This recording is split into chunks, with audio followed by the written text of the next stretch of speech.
देखिए, लोकतंत्र का जो सबसे बड़ा महापर्व जो है उसकी शुरुआत हो गई है और हम लोग बहुत ही कॉन्फिडेंट हैं। पूरी तैयारी हम लोगों की हो चुकी है और हम पहले भी कहे थे कि बिहार जो है इस बार चौंकाने वाला रिजल्ट देगा।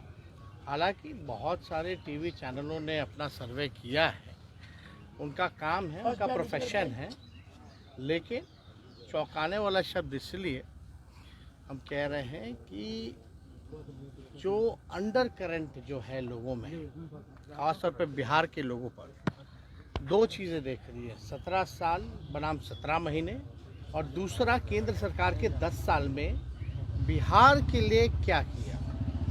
बिहार को ना स्पेशल पैकेज मिला, कोई भी काम जो है बीजेपी की सरकार ने, एनडीए की सरकार ने कोई काम नहीं किया जिसका क्रिटिसिज्म माननीय मुख्यमंत्री जी और उनके अन्य मंत्रियों ने भी किया। और हम लोगों का तो पुराना जो मांग रहा, जो हम लोगों ने आरक्षण बढ़ाया था महागठबंधन के लोगों ने, जो 75% की जो सीमा की थी भाई, उसको शेड्यूल 9 में करने का, वो भी कोई काम नहीं किया। अब भाजपा में जाते ही मुख्यमंत्री जी कुछ बोल नहीं पा रहे। हालांकि अभिभावक हैं, हम उनकी मजबूरियों को समझ रहे हैं कि कॉम्प्रोमाइज़ करना पड़ता है, लेकिन जो काम हम लोगों ने किया, जिसकी मांग हम लोगों ने की, जिसका समर्थन सब लोगों ने दिया, कम से कम वो तो आरक्षण को शेड्यूल 9 में करना चाहिए था। उस पर भी कोई चर्चा नहीं करते ये लोग। ना 15 लाख रुपए आए, क्या हुआ नहीं हुआ, इसके बारे में भी कोई चर्चा नहीं। पूरे भारत सरकार में जितनी पक्की नौकरियां, सरकारी नौकरियां मिली होंगी, हम चैलेंज करते हैं केंद्र सरकार को कि हमारे 17 महीने में उससे ज़्यादा अगर भारत सरकार ने नौकरी दी है तो बताओ।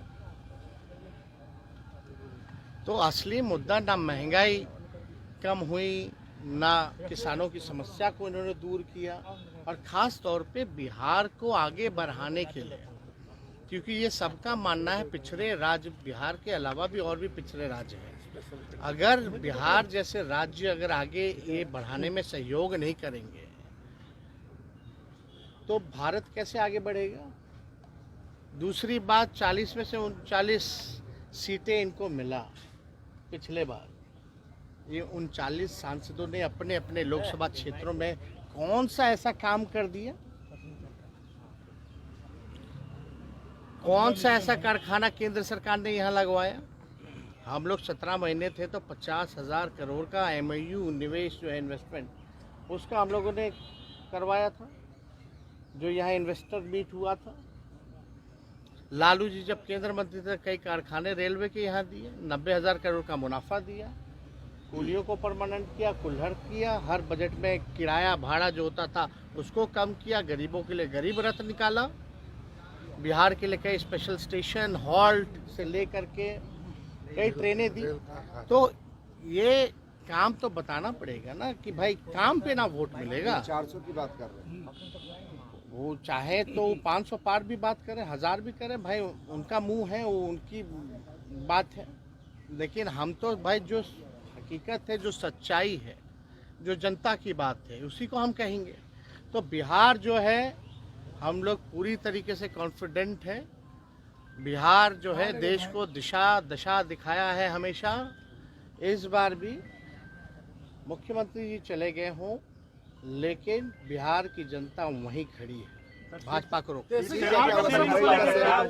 आज मुंबई जा रहे हैं, सूचना दे दिया जाएगा, मुंबई है ना। अब तो होएगी, आप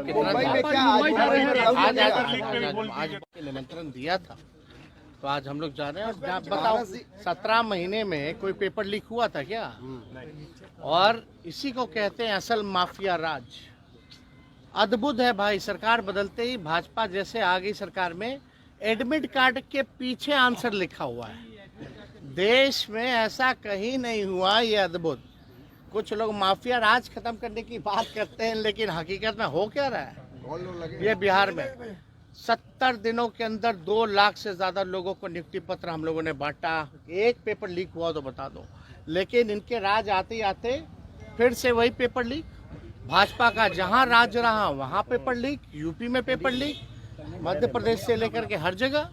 अब बिहार में तो गजबे हो गया, एडमिट कार्ड लेके लोग जाते हैं, उसके पीछे ही उत्तर है।